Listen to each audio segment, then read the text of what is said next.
Uh, kita masih punya waktu, Mas? 15 menit, oke. Sebutkan 3 hal. Ini kan kita mau coba nih. Coba memfiksikan dan memfiksikan dan menonfiksikan ya. Oke, kalau saya cerita tentang saya, ini bikin kartun ini ya. Saya lebih suka edit dalam kartun. Kita bisa awet muda kalau di kartun. Yang bikin itu Mas Danang Kawantoro itu dia sumbernya seneng banget. Pokoknya semua orang kalau di kartun ini jadi lebih cakep aja gitu ya. Yang Ikhwan juga jadi lebih cakep, cantik. Nah, kalau saya bilang 3 hal tentang saya katakan gini. Bagi saya, setiap perjalanan selalu memberikan kekayaan. Dari 3 pernyataan ini lihat ya, yang mana yang fiktif ya. Jadi ada 2 yang nyata, ada 2 yang nyata, 1 fiktif dari kalimat saya. Itu yang pertama, bahwa bagi saya setiap perjalanan selalu memberikan kekayaan. Yang kedua, saya pernah pacaran dan kami berkenalan ketika saya masih kelas 4 SD. Yang ketiga, tidak ada yang lebih membahagiakan saya selain mengendarai motor dan menikmati senja sekaligus. Dari 3 itu mana yang fiktif? 2 itu pacaran ya? Pacaran. Terakhir. Sama. 3. Yang pertama. Pertama tuh perjalanan selalu memberikan kekayaan. Naik motor. Pertama. Saya tahu. Yang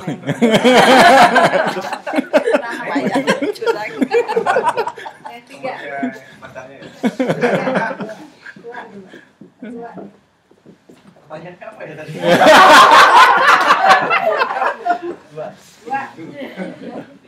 3. Apa maksud?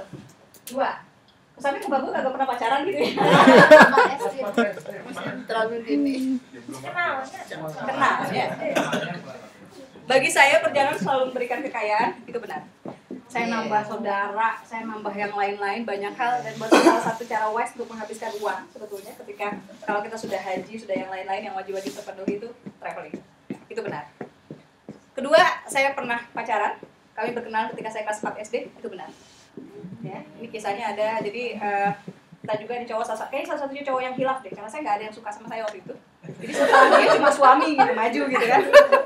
Jadi pas suami ya udahlah gitu, daripada nggak ada, jangan aja. Jadi kenalnya kelas 4 SD, ngubur saya sampai kami jadian kelas 3 SMP. Ketika saya jadian cuma 1 hari. Besoknya saya langsung bilang saya nggak nyaman terikat gitu ya. Udah, sok banget gitu ya. Bayangin ngejarnya dari kelas 4 ya. Enggak, saya jadiannya kelas 3 SMP. Udah boleh dong ya. Saya suka naik motor, gitu ya, menikmati senja.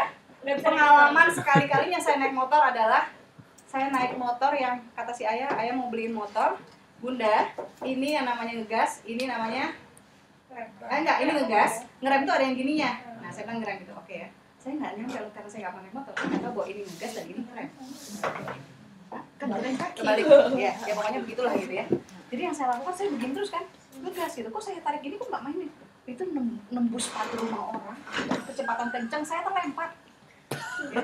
Luka sini, mulut bibir saya maju, kemudian berdarah-darah ya sampai hidung sini, pokoknya luka gitu kan. Saya di papa suami saya tuh kayak korban KDRT.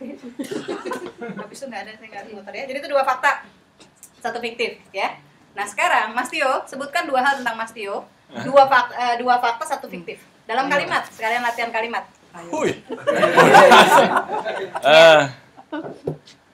Saya dulu nilai matematikanya jelek sekali.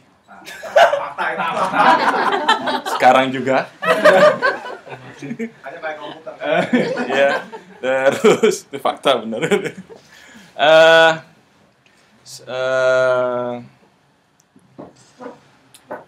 Sukanya saya suka jalan-jalan tanpa ada teman.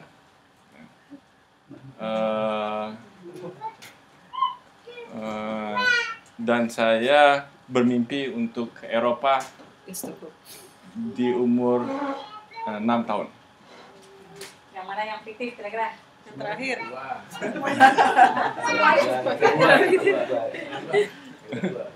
Yang kedua. Yang mana, Mas? Yang pertama, saya memang dari dulu memang seperti bilang, saya selalu di underestimate sama guru, jadi kasus yang sama.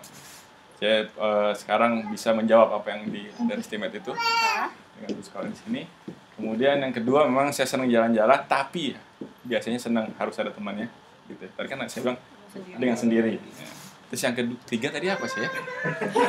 Ke Eropa. Ke Eropa, ya. Saya pernah berkata sama sepupu saya umur 6 tahun waktu itu. Kita akan ke Eropa meskipun kita kan miskin di Eropa, kita akan pergi ke Eropa dan alhamdulillah keduanya kami ke Eropa untuk sekolah dan untuk tinggal di situ berapa lama. Buat cerita itu. Itu Laskar Pelangi. Kasih lain. Bakar sini. Oke. Sebutkan, Mbak. 2 fakta, 1 fiktif. 1 fiktif. Satu fiktif. Dibalik. Ya. Selalu pemandangan sangat indah. Kayak misalnya gini nih, kita nih, setting kita di mana sekarang, Di? Nggak bisa. Oke, International Library, ya. Di sini setting kita. Apakah sudah menjadi cerita? Belum sebetulnya gitu. Tapi ini awal, biasanya setting. Pokoknya cari yang pertama setting. Kalau memang diperlukan. Karena ada kisah-kisah yang nggak perlu setting. Jadi kalau kita mau bikin cerita pendek, saya bikin cerita pendek dengan rumusan yang sederhana sekali dari Mbak Helvi waktu itu. Dia bilang gini, Dek, yang namanya cerita pendek itu cuma punya satu persoalan yang kamu gali, dan kamu gali. Kalau misalnya kita pengen bikin cerita tentang anak nyontek misalnya, apa yang bisa kita gali? Gimana cara nyonteknya?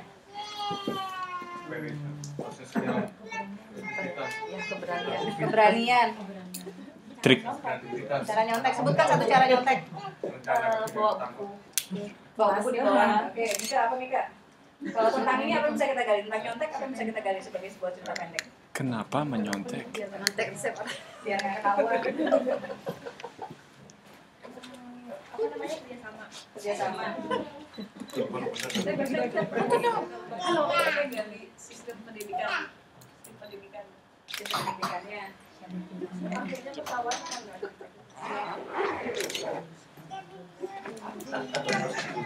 Posisi duduk, posisi menentukan nilai, ya? Apa Mbak? Kapan aja nyontek? Kapan aja nyontek? Kegagalan, persiapan mental, kegesitan.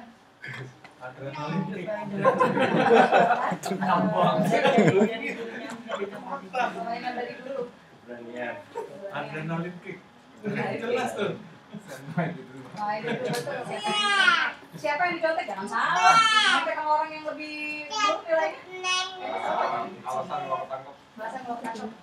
Nah, itu menarik. Nyiapin alasan kalau ketangkep. Kok ya? Saya nggak pernah nyontek. Kan fiktif. Nah, justru kenapa nggak pernah nyontek gitu?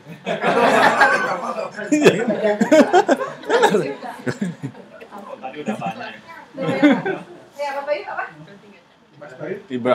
Sorry, Mas Ibrahim. Menyontek dan prestasi. Ya, kenapa dia harus menyontek kan gitu? Kenapa? Ya, apakah karena dia lagi Euro Cup gitu ya? Atau apa yang membuat dia misalnya kenapa dia nggak sempat belajar sehingga dia alasan misalnya latar belakang kenapa dia menyontek, cara-cara menyontek ya dari mulai cara-cara kalau bisa lebih dari yang biasanya gitu. Cara Sekedar mencontek ini, yang baik dan benar. ya. Bahkan teman-teman bisa menulis sebuah buku 101 cara nyontek nggak ketahuan guru. Iya. Habis itu dimusuhi sama Indonesia ya. Setting tempat, setting waktu ya. Tapi ini bestseller itu. Setting tempat sama setting waktu. Setiap tempat punya kekhasan, setiap waktu juga punya kekhasan. Jadi misalnya gini, kalau kita bikin cerita horor, itu kan tempatnya pasti di kuburan, malam Jumat, rumah tua, rumah hantu.